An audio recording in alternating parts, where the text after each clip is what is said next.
കാസർഗോഡ് ബൈക്കിൽ MDMA കടത്താൻ ശ്രമിച്ച കേസിൽ പ്രതിക്ക് 10 വർഷം കഠിന തടവും 1 ലക്ഷം രൂപ പിഴയും ശിക്ഷ വിധിച്ചു.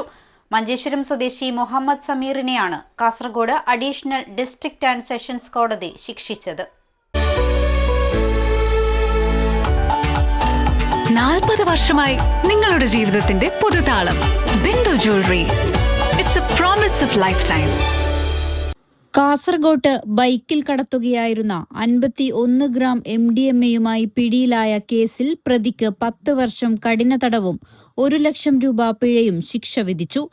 മഞ്ചേശ്വരം കൂബന്നൂർ കാനാവീട്ടിൽ റിയാസുദ്ദീന്റെ മകൻ 43-കാരനായ മുഹമ്മദ് സമീറിനെയാണ് Kasaragod additional district and sessions കോടതി ശിക്ഷിച്ചത്.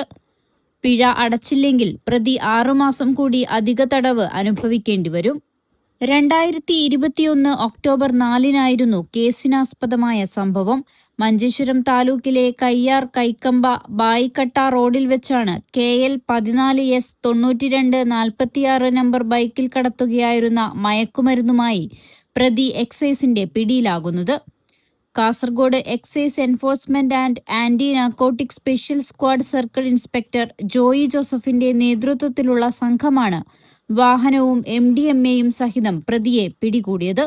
പ്രിവന്റീവ് ഓഫീസർമാരായ Santhosh Kumar V, Bijoy EK, Sudheendran MV, Sajan അപ്യാൽ, Nishad P Nair, Manjunath V, Manoj P, Mohankumar L, Shailesh Kumar P എന്നിവരും പരിശോധനാ സംഘത്തിലുണ്ടായിരുന്നു. അസിസ്റ്റന്റ് എക്സൈസ് കമ്മീഷണർ S കൃഷ്ണകുമാറാണ് കേസിൽ അന്വേഷണം പൂർത്തിയാക്കി കുറ്റപത്രം സമർപ്പിച്ചത്.